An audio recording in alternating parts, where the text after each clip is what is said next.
Salut, moi c'est Maxime Babin. Je suis concepteur de jeux, concepteur technique chez Binox depuis 2 ans déjà, mais j'ai 6 ans d'expérience dans le domaine du jeu vidéo déjà. Ce que je fais en gros, c'est faire le pont entre les programmeurs, les designers, m'assurer que la communication est bonne, faire des systèmes de jeu, vraiment tout ce qui est dans le concret, dans le mathématique. C'est vraiment ça qui me passionne, c'est vraiment ce que je fais au jour le jour. C'est drôle parce que j'ai étudié en cinéma à l'Université Laval avant de commencer en jeu vidéo. C'est étrangement un de mes profs à l'université qu'il fallait que j'écris un scénario. J'ai écrit un scénario qui était un peu trop interactif pour le milieu du film. Puis mon prof, on est allé prendre un café ensemble, puis il m'a dit tu travailleras jamais dans le milieu du film. Fait que j'ai trouvé un programme de jeux vidéo pour toi, peut-être que ça pourrait t'intéresser. C'est à ce moment-là que j'ai lâché le cinéma. Je suis allé voir. On est parti avec 3 de mes chums de l'université. On s'est inscrits les 3 au Cégep Limoilou en conception de jeu. Les 3 ont été acceptés. Maintenant, moi, je suis chez Binox. Les 2 autres sont chez Ubisoft Montréal. Puis ça fait déjà 5 ans qu'on travaille dans l'industrie, les 3 ensemble. Ce que je retiens surtout de mon passage au Cégep, c'est vraiment la gang, les amis, le réseautage que tu peux te faire.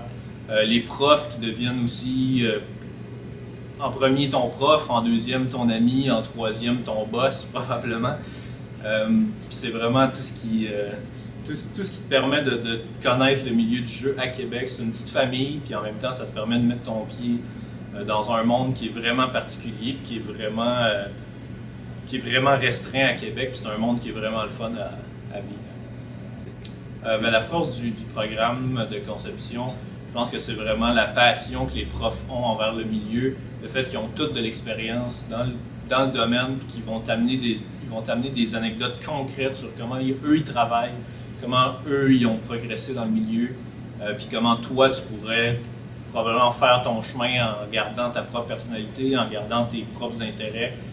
Dans le fond, ils t'ouvrent la porte, puis après ça, c'est à toi de foncer dans. Absolument, ma vie a changé parce que c'est la première fois.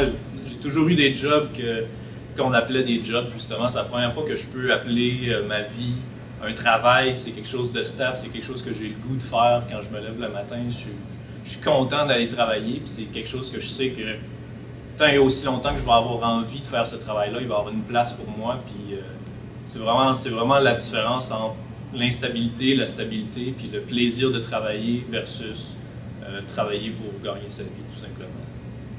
Le conseil que je pourrais vous donner, c'est même si l'AEC va vous donner des millions d'outils pour progresser, arrêtez-vous pas seulement à ça.